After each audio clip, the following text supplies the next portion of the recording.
I'm an English guy living in the Philippines, and today I'm taking a massive gamble. 500 pesos, that's roughly £7 sterling back in the UK.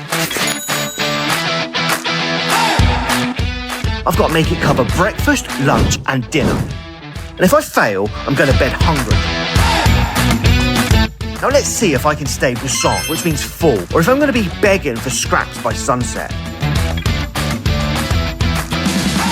Now it's barely 9 AM in Boracay and the heat is already hitting like 40. In this kind of weather, your body's just screaming for two things: caffeine to wake up and shade to survive.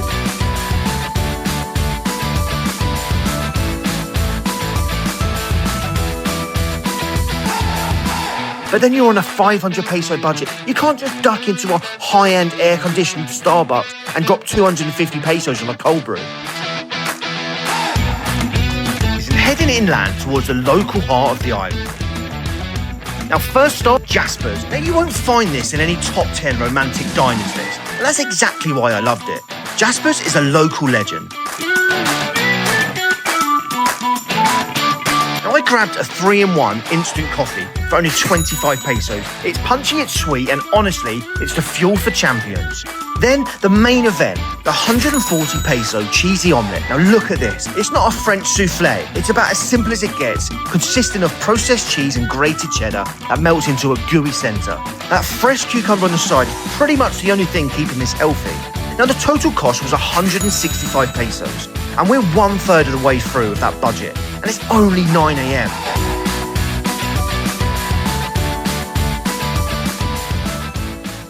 As I'm walking through D-Mall to find some lunch, it's hard to imagine that just 20 or 30 years ago, this shopping centre was basically a coconut grove with a few sandy paths. And if you talk to an expat or a local who was here back in the late 90s, they'll tell you a completely different story. Back then, there was no main road. You got around by walking on the beach or taking a small boat. In fact, the electricity only became a 24-hour thing on this island back in the early 90s. And before that, if you wanted a cold beer after sunset, you better hope that that bar had a generator or you drank it warm under the stars.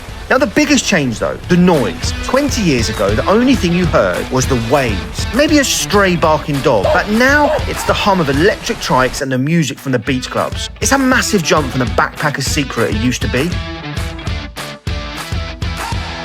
There's a bit of controversy there too. Now, in 2018, the whole island actually closed for 6 months. The president called it a cesspool because the infrastructure couldn't keep up with the millions of tourists. They had to dig up the roads, fix the pipes, and let the nature breathe.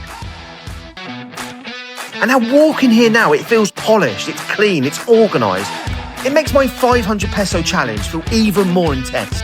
Back then, 500 pesos would have probably bought you a whole feast or a boat ride. Today, it's a battle of budgets. Now, for lunch, we're here at a place called Andox. And if you've spent more than 5 minutes in the Philippines, you've definitely seen one. It started as a tiny stall in Quezon City back in 1985 and turned into a national icon. But today, we're keeping it real. I got the classic barbecue chicken with rice and a Pepsi for 169 pesos. And before the comment sections absolutely sets me on fire, Pepsi is objectively better than Coke. Facts. Now, about the food, the rice was super sticky, which is fine, but the chicken, I hate to be the one to say it, but it was proper dry. Now, it's normally consistent, but today, it felt like chewing on a piece of history that's been in the oven since 1985. Now, 334 pesos gone, I have exactly 166 pesos left. That is a dangerous number, and I'm starting to sweat, and I promise that's not just the humidity. Now, the sun is dripping, and the hunger is starting to bite. Most of the tourist restaurants on the beach have entries that start at like 400 pesos. So my 166 pesos wouldn't even get me an appetizer.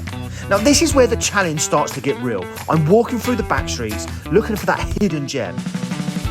Here we go. Canindaria. Now it doesn't need neon lights. That smell of garlic and soy sauce is doing all the work. It's small, it's loud, it's perfect. Now I'm ordering the Pork Paksiw combo for 150 pesos. Now Pork Paksiw is essentially pork simmered in a vinegary heavy braise with garlic and onions.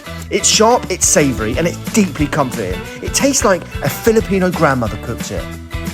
Now, it's not a factory-cooked meal. It's cheap, it's filling, and it's honestly, without a doubt, the best thing I've eaten all day. I'm officially Busog. Now, the tally. It's 484 pesos. I have 16 pesos left in my pocket. I survive. Now, but what I've learned today is that Boracay isn't just overpriced cocktails and white sand. If you look past the tourist traps, you find culture of incredibly beautiful food that doesn't cost a fortune. And I managed to live on less than 500 pesos. But was it a luxury day? No, it was a local day. But let's be honest, I'm probably heading to the convenience store to spend my last 16 pesos on anything sweet. Now, if you enjoyed this journey into my wallet and my stomach, make sure you hit that subscribe button and tell me in the comments, what's the one meal in the Philippines that you totally undervalue? I need ideas for the next challenge. Thanks for watching, and I'll see you in the next one.